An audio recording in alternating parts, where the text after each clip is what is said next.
Hey, my friends, it's Rich Lewis. I hope you're doing well today.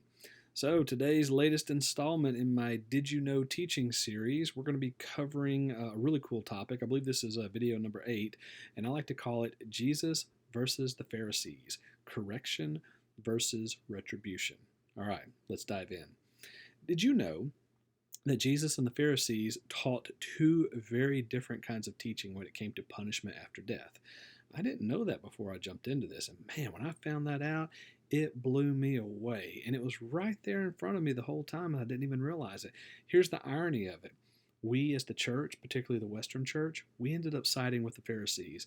I don't think we meant to, but we did, at least at a minimum accidentally. And here's where I'm getting this from. So, there is a Jewish historian by the name of Flavius Josephus. Now, all my friends who run in the theology and seminary circles, you instantly perked up. You're like, hey, I know who Josephus is. But those that don't swim in those circles, I want to tell you a little bit about who he was. So he was a Jewish historian who lived in the first century, and his works are often cited as an excellent source of theological scholarship. Whenever you're doing research, you can use it for all kinds of different means, but particularly to be able to see what the perspectives were politically, theologically, geographically there during first century biblical times. And so he's most famously known for his two works, and sometimes they're combined in the same resource. They make a pretty big book. His two books, the first one is The History of the Jews, also referred to as The Antiquities of the Jews, and his second work, The Wars of the Jews. Now that's the one I'm going to focus on today. Now if you have an English translation of that and you're reading it, you're not going to notice these particular things that I'm going to mention right now to stand out because they're actually in the Greek, okay? In the original Greek that the sources were written in. But it is fascinating. In fact, I've got this little, I'm going to use my handy dandy whiteboard today. We're going old school because obviously my production budget is basically non-existent. And so let me see if I can hold this up in a way. I don't want it to blind y'all. I want you to be able to see it because there's reflections of light on here.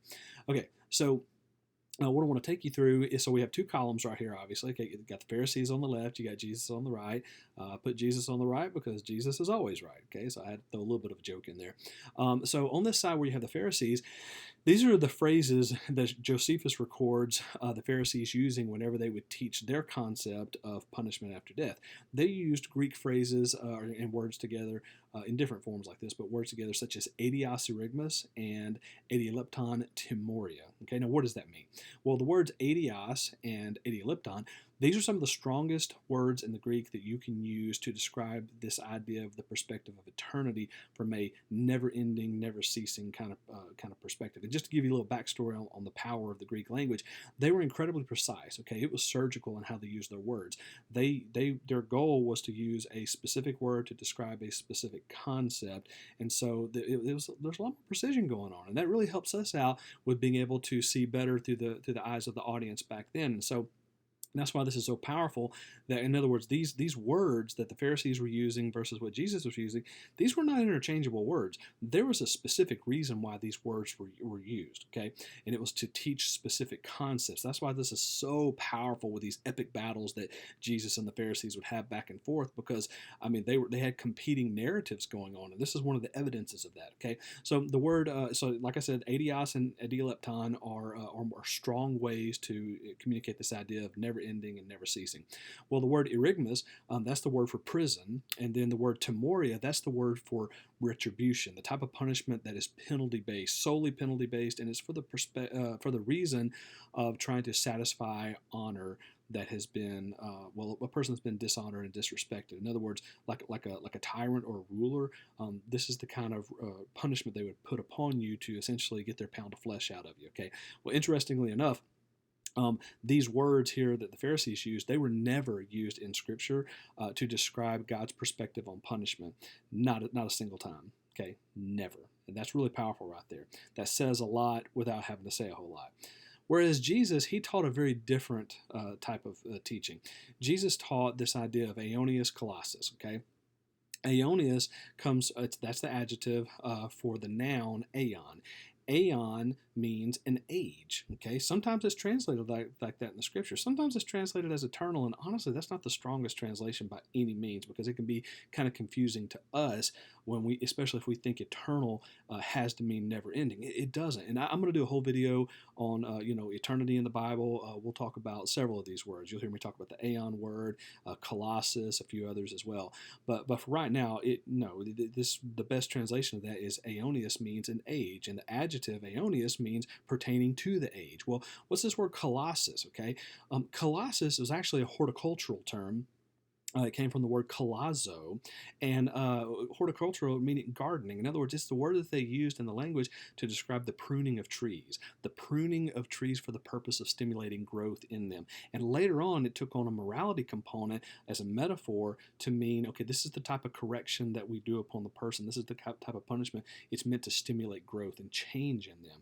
And that's powerful because Jesus used that phrase. Particularly, you'll find that in Matthew 25. Sorry about the glare right there. You'll find that in Matthew 25 in the parable of the sheep and the goats, and he's talking about Aeonius Colossus, meaning that this is going to be an age of correction for punishment after death. Not what the Pharisees were teaching. So now it makes even more sense of like, oh my gosh, this is why they were having these epic battles, because Jesus is teaching one narrative, the Pharisees are teaching another one, and if you're the audience, who would you want to gravitate to? The Pharisees are saying, no, follow everything, every rule that we make for you, and do everything that we're saying. I mean, they were the ruling religious class of the day, and so they were the ones that were setting the rules. The rabbis, Jesus was a rabbi, by the way, Jewish word for teacher. The rabbis were the ones that were interpreting the Torah, the scripture.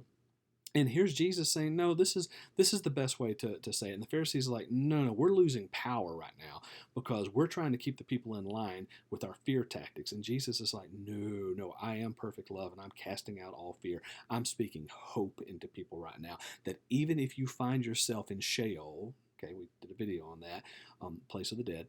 Even if you find yourself in that place, even if you find yourself in a situation where you're not ready for life just yet, it's okay. God's going to take time with you, okay?